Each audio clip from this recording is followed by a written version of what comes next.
2025 is looming in the shadows, and my brush with death pulled back a curtain, revealing chilling insights from Nostradamus himself. I was just an ordinary history teacher, until a devastating accident catapulted me into darkness where revelations awaited. What I discovered may shake your very understanding of the future.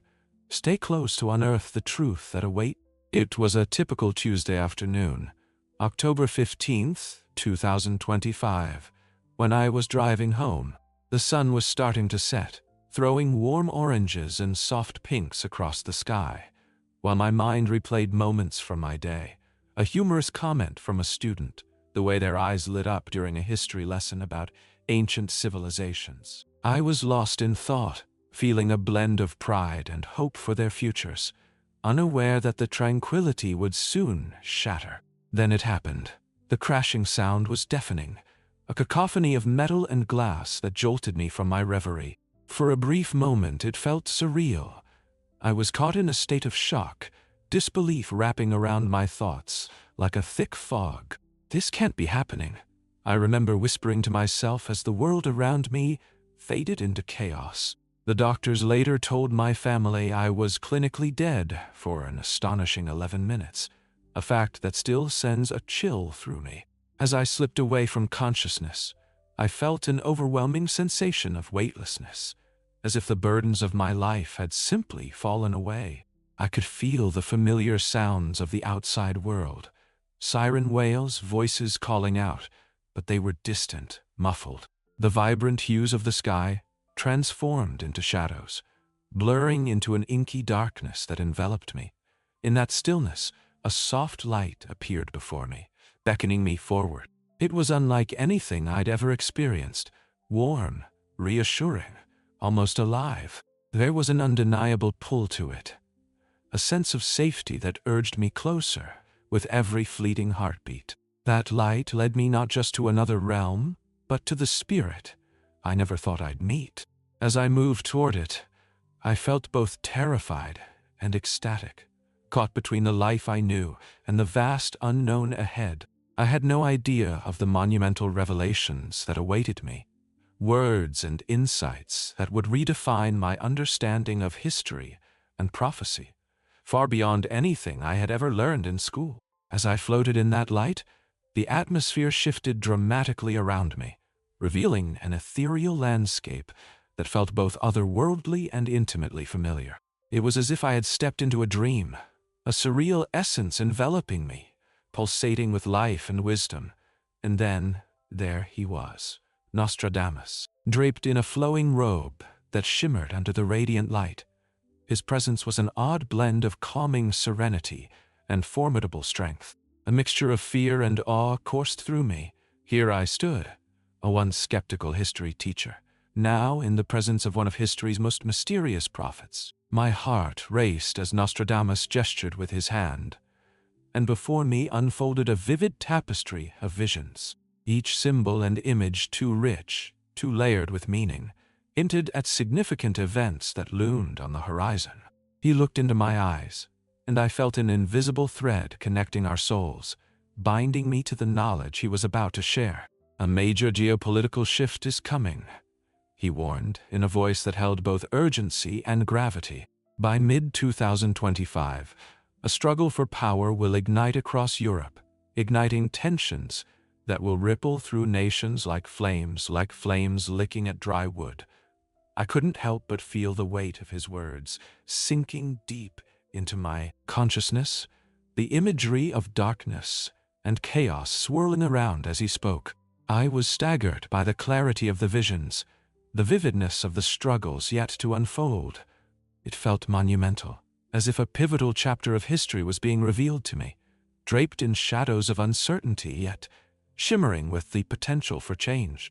But there was more to this extraordinary encounter, more revelations that would challenge every notion I held about fate and the future. I understood instinctively that this was just the beginning. A tempest of insights awaited me, deeper and more bewildering than I could have ever imagined. The gravity of that moment anchored itself in my mind. I wanted to shout my disbelief, to shake off this surreal encounter, but the pull of his presence held me captive, urging me to listen, to absorb what he shared. What I learned from him would become the backbone of my urgency in sharing these prophetic glimpses, forcing me to reconsider everything I thought I knew about time, history, and our impending path forward. Among the visions Nostradamus shared with me, one struck with particularly brutal urgency. A new pandemic, unlike any we had faced before, would begin raging through the Southern Hemisphere in summer 2025. The moment he uttered these words, I felt my heart race, pounding against my chest as dread seeped into my bones. I can still vividly recall how he conveyed this warning. Images began swirling around me.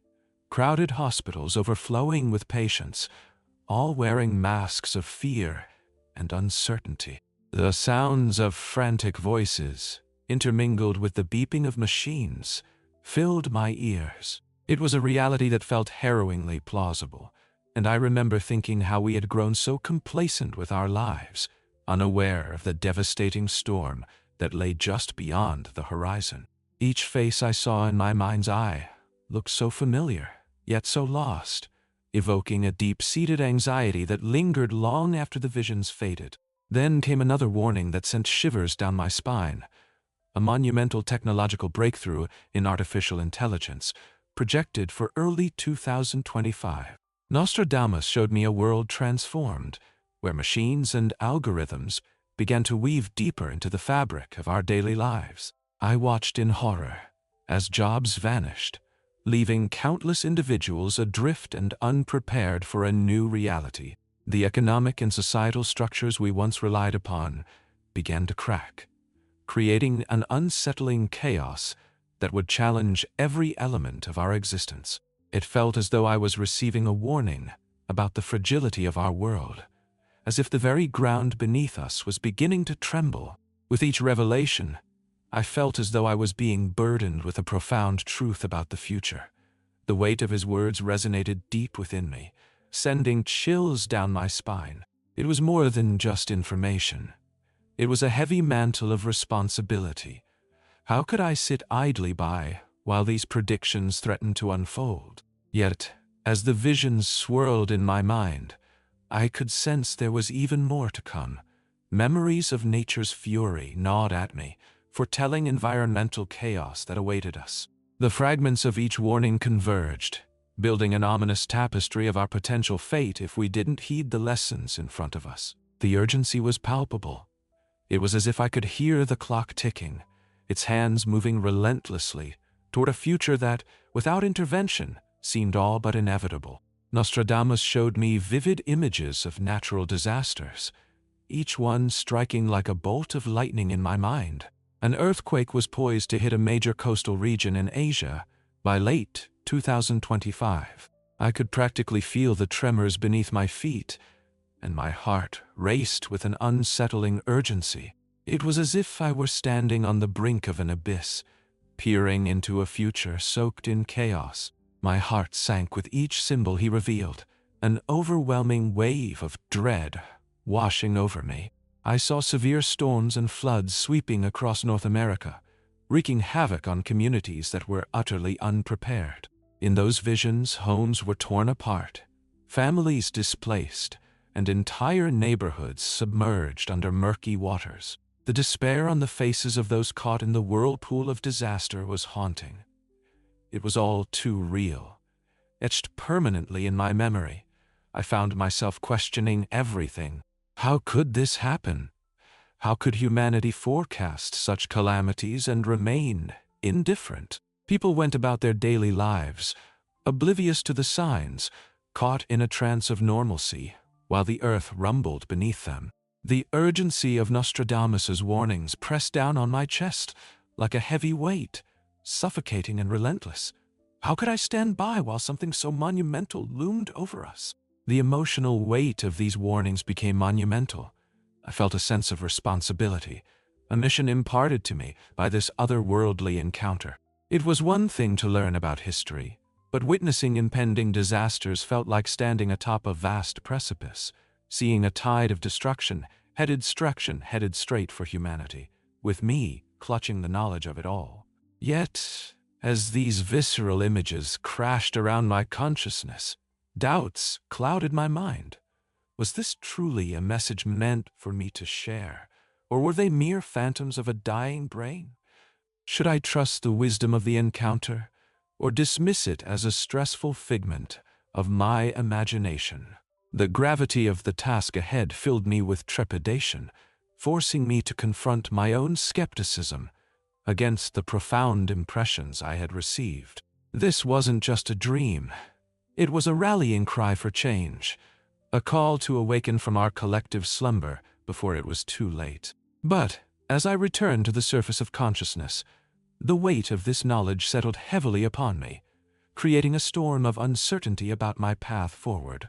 Back in the hospital, recovering from the trauma, I found myself engulfed in a whirlwind of thoughts. Shadows of doubt crept in. Were these divine visions or mere hallucinations? A supernatural glimpse into what might be, or simply the fevered imagination of a brain flirting with death? Each time I closed my eyes, the scenes Nostradamus had shown me replayed vividly in my mind. I wrestled with the implications of sharing such dramatic and unsettling revelations, overwhelmed by a barrage of questions that made my heart racy. As a history teacher, I had always relied on evidence, on empirical data, and rational reasoning. Speaking about prophecies felt like walking a tightrope stretched between panic and salvation. How could I reconcile a lifetime of skepticism with what I had witnessed? Would anyone take me seriously? Was I to be seen as a voice of alarm, or a prophet, summoning humanity to heed these warnings? The burden of what I learned pressed down harder than any injury I had sustained, begging me to ask, what would you do with knowledge of impending doom? Would you speak out or stay silent, hoping that it would all just blow over? Yet amidst the noise of doubt, the message echoed clearly. A strong directive to prepare for the future. Nostradamus' words rang in my ears like an urgent siren call. Humanity needs to come together, I remembered hearing him say. Heed these warnings and act before it's too late. It felt like a lifeline, a possibility for change. The knowledge I had received felt more like a responsibility than merely information. I couldn't ignore it. I realized I needed to share my story delicately, urging caution and preparedness, without instilling undue fear, became my goal. I wanted to reach people in a way that would inspire reflection, not panic. So here I am, recounting my experience in the hopes of igniting a conversation about our future. I sincerely hope that by doing so, I can help others find a path toward awareness and action. As I reflect on everything I have experienced, I urge you to consider these lessons and insights. Be prepared. The future is unwritten, but we can influence our path forward. It is our collective responsibility to face what lies ahead. If you resonate with my journey and believe in the importance of this message, I invite you to join me on this journey by liking, subscribing, and sharing the video. Together, we can prepare for what lies ahead. Thank you for taking the time to open your hearts and minds to this experience. Your willingness to engage means more than words can express, and I truly appreciate the opportunity to share these profound insights with you. Let us continue this conversation, not just as spectators of history, but as participants shaping